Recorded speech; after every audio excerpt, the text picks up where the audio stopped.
சௌமியா அன்புமணி அவர்கள்.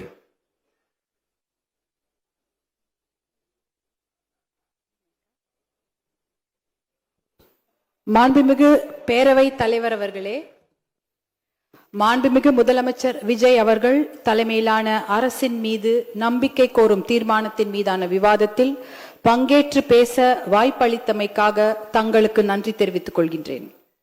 சமூக நீதி, ஜனநாயகம், சமத்துவம் என்பதுதான் பாட்டாளி மக்கள் கட்சியின் கொள்கையாகும்.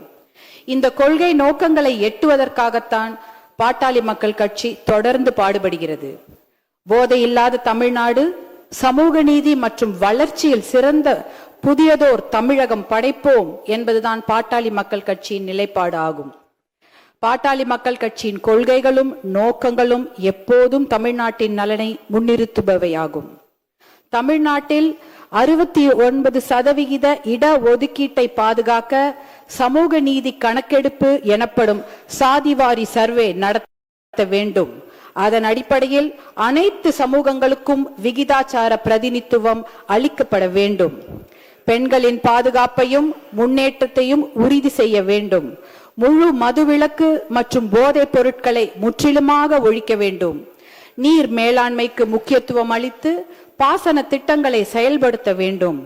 அனைத்து வேளாண் விளை பொருட்களுக்கும் விலை நிர்ணயம் செய்தல், கொள்முதல் செய்யப்படுவதை உறுதி செய்தல், உழவர்களின் வாழ்க்கை தரத்தை உயர்த்துதல், தரமான திறன் சார்ந்த கல்வி இலவசமாக வழங்கப்படுவதை உறுதி செய்தல், இளைஞர்களுக்கு அரசு மற்றும் தனியார் வேலை வாய்ப்புகளை உருவாக்கி வழங்குதல், தனியார் வேலை வாய்ப்புகளில் 80 விழுக்காட்டை தமிழக இளைஞர்களுக்கு வழங்க சட்டம் இயற்றுதல், அனைவருக்கும் தரமான மருத்துவம் இலவசமாக வழங்கப்படுவதை உறுதி செய்தல், சுற்றுச்சூழலை பாதுகாத்தல், சதுப்பு நிலங்கள் ஆக்கிரமிக்கப்படுவதை தடுத்து நிறுத்துதல், மணல், கிரனைட், கருங்கல் உள்ளிட்ட கனிம வளங்கள் கொள்ளையடிக்கப்படுவதை தடுத்தல், தமிழ் மொழி வளர்ச்சி, கலாச்சாரம் ஆகியவற்றை பாதுகாத்தல் ஆகியவைதான் பாட்டாளி மக்கள் கட்சியின் நோக்கங்கள் ஆகும்.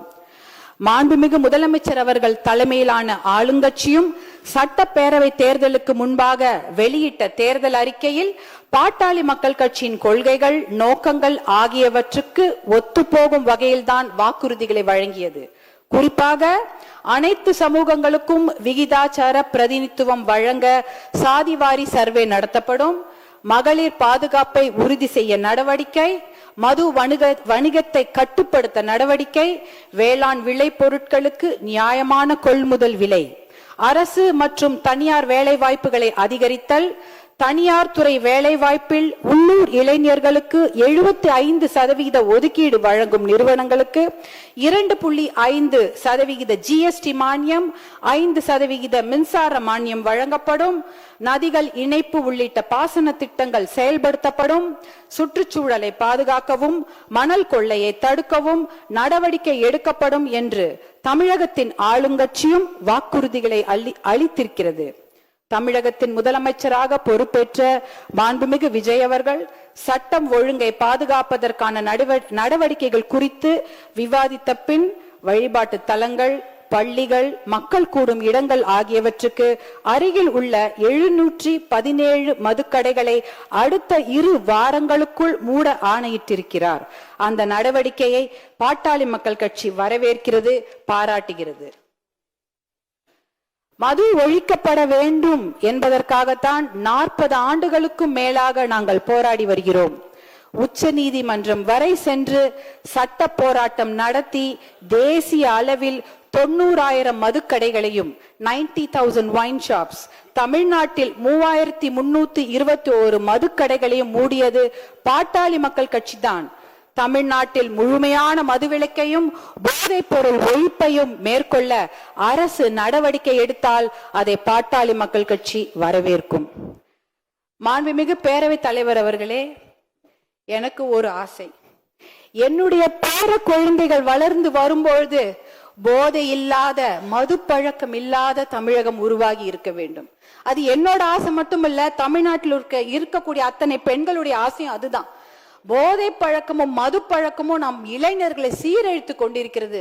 நம்ம குழந்தைங்க வளரும் போது எப்படி வருவாங்களோ, ஒழுக்கமாக இருப்பார்களா என்பதே இன்று சந்தேகத்திற்குரிய ஒரு நிலைமையில தான் நம்மளுடைய தமிழகம் தள்ளாடி கொண்டிருக்கிறது.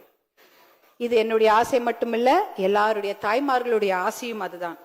அதற்கு முதற்கட்டமாக நேற்று நம்முடைய மாண்புமிகு முதலமைச்சர் அவர்கள் 717 மதுக்கடைகளை மூடப்படுவதாக அறிவித்திருக்கிறார். அதை நாங்க மனமார்ந்து பாராட்டுகிறோம், வரவேற்கிறோம், அதற்கு நன்றிகளை தெரிவித்துக் கொள்கின்றோம்.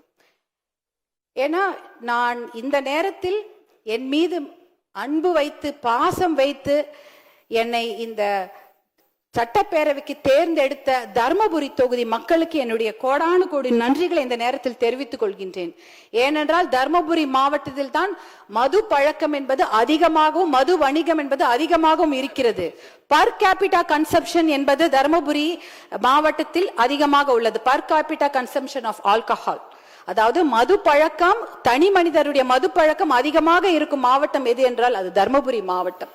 அப்படிப்பட்ட அந்த நிலையில் முதற்கட்டமாக நீங்கள் 717 மதுக்கடைகளை மூட உத்தரவிட்டிருப்பது அது மிகப்பெரிய ஒரு விஷயம். அது பெண்கள் எல்லாரும் அனைவரும் வரவேற்கிறார்கள். என்னுடைய தர்மபுரி தொகுதியில பேருந்து நிலையத்துக்கு அருகில் ஒரு 3 டாஸ்மாக் கடைகளை நேற்று மூடி இருக்கிறார்கள்.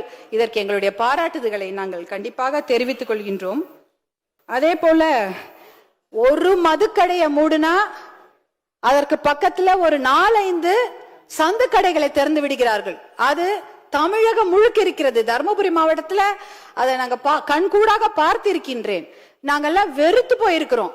ஒரு கடையை மூடுனா பக்கத்துல 4 சந்து கடைகள் திறக்கப்படுகிறது. ஆகையால் நீங்கள் இதில் கண்காணிப்புடன் விழிப்புடன் இருக்க வேண்டும். ஏனென்றால் ஒரு கடையை மூடுனா அதை 4 கடைங்க திறக்கிறாங்க. அதை கண்டிப்பாக தடுத்து நிறுத்த வேண்டும். அப்படி இருந்தால்தான் நம்மளுடைய தமிழக இளைஞர்களை காப்பாற்ற முடியும். தமிழ் பெண்களையும் தமிழ் சமுதாயத்தையும் நாம் காப்பாற்ற வேண்டும். இதற்கு சஸ்டைன்ட் எஃபர்ட் தேவை, தொடர் முயற்சி தேவை. ஒரு கடையை மூடிட்டா மட்டும் பத்தாது. மது ஒழிப்புன்றது மிகப்பெரிய சப்ஜெக்ட். அதுக்கு எவ்வளவு நேரம் வேணா பேசலாம். ஆனா அந்த ஒரு கடையை மூடுனா இன்னொரு கடை திறக்காம பார்த்து கொள்ள வேண்டும். அதற்கு விழிப்புடன் தொடர் முயற்சி தேவைப்படுகிறது. அதையும் நாங்க இந்த வேண்டுகோளாக இப்ப சொல்கின்றோம். அடுத்ததாக பாத்தீங்கன்னா, என்னை போன்ற பெண்கள் படிப்பதற்கும் கல்லூரிக்கு போவதற்கும் வேலைக்கு போவதற்கும் இது போல சட்டமன்றத்தில் பேசுவதற்கும் ஏன் ஓட்டுரிமை பெறுவதற்கு கூட எத்தனை நூற்றாண்டுகள் ஆகிவிட்டது. எத்தனையோ நூற்றாண்டுகள் அந்த மாதிரி பெண்கள் வெளியே வர முடியாத ஒரு நிலைமை. ஆனா இன்னைக்கு அதையெல்லாம் மீறி பெண்கள் வந்து சாதித்திருக்கிறார்கள். படிக்கிறாங்க, கல்லூரிக்கு போறாங்க, வேலைக்கு போறாங்க. இப்படி மாமன்றத்தில் வந்து பேசக்கூடிய அத்தனை விஷயங்களும் நடந்து கொண்டிருக்கிறது. ஆனால் இந்த போதை பழக்கம், மது பழக்கம் இருக்கும் போது எந்த பெண்களுக்கும் பாதுகாப்பு இல்லாத ஒரு நிலைமை. டாஸ்மாக் கடையை தாண்டும் போது ஒரு பெண்ணும் தலை குனிந்துதான் போவாங்க. ஏன் தெரியுங்களா? அந்த பக்கத்துல தலை நிமிந்து பார்த்தா யாராவது ஐ கான்டாக்ட் வந்துருச்சுன்னா என்ன மாதிரி விமர்சனங்களை தாங்க வேண்டுமோ, எப்படி கேலி பண்ணுவாங்களோ, யாராவது தப்பா சொல்லுவாங்களோ, பேசுவாங்களோன்னு பயந்து கொண்டு தலை குனிந்து போய் கொண்டிருப்பார்கள். இந்த பக்கம் அந்த பக்கம் பார்க்கவே மாட்டாங்க, அப்படியே போவாங்க. ஏன் இந்த நிலைமை? ஒரு வீட்டுல இருந்து வெளியில வரத்துக்கே எங்களுக்கு இவ்வளவு நாள் ஆச்சு. திருப்பி எங்களை கொண்டு போய் வீட்டுல உட்கார வைக்கிற அந்த நிலைமையை கொண்டு வந்தது இந்த போதை பழக்கம் தான், மது பழக்கம் தான். இந்த கற்காலத்துக்கே எங்களை கூட்டிக் கொண்டு போய்விடுவார்களோ என்ற பயம். ஏனென்றால் இன்றைக்கு பெண்கள் பாதுகாப்பு மிகப்பெரிய கேள்விக்குறியாக இருக்கிறது. வெளியில படிக்கிறதுக்கு அனுப்புறதுக்கு பயம், ஹாஸ்டலுக்கு அனுப்புறதுக்கு பயம், வேலைக்கு வெளியூருக்கு அனுப்புறதுக்கு பயம். வேலைக்கு போன பொண்ணு பத்திரமா பேருந்துல இருந்து வீட்டுக்கு வருவாங்களா, இல்ல தொடர்வண்டி நிலையத்துல ஏதாவது நடக்குமா, பத்திரமா இரவு வீடு வந்து சேருவார்களா, இப்படி எதற்கு எடுத்தாலும் பயம் பயம் பயம்தான். ஏன்னா அந்த அளவுக்கு போதை பழக்கம், மது பழக்கம், இதனால் பெண்கள் பாதுகாப்பு மிகப்பெரிய அச்சுறுத்தலுக்கு ஆளாகி இருக்கிறது. இதை தடுப்பதற்காக சிங்கப்பெண் என்ற ஒரு தனி பிரிவை முதலமைச்சர் அவர்கள், மாண்புமிகு முதலமைச்சர் அவர்கள் ஏற்படுத்தி இருப்பதற்கு எங்களுடைய மனமார்ந்த நன்றியை தெரிவித்துக் கொள்கின்றோம். அதே சமயம் ஒரு ஆக்கப்பூர்வமான ஒரு சஜஷன் தான், இந்த துறையை தனியாக ஏற்படுத்தி அதற்கு ஒரு டிஜிபி அவர்களை போட்டு நீங்க அவர் கீழே ஒரு பெரிய குழுவை அமைத்தீர்கள் என்றால் அது விமன் சேஃப்டிக்கு மட்டுமல்ல, விமன் எம்பவர்மெண்ட்டுக்கும் ஒரு மிகப்பெரிய ஒரு நடவடிக்கையாக அமையும் என்பதை இந்த நேரத்தில் நான் உங்களுக்கு வேண்டுகோளாக வைக்க விரும்புகின்றேன். பாட்டி வீட்டுக்கு பத்திரமா போயிட்டு வரணும் குழந்தைங்க.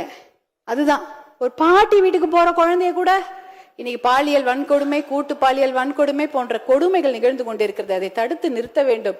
ஒரு பெண்ணா அதை தான் என்னால கேட்க முடியும். அந்த அளவுக்கு மனம் குமிறி போய் கிடக்கிறோம் நாங்கெல்லாம்.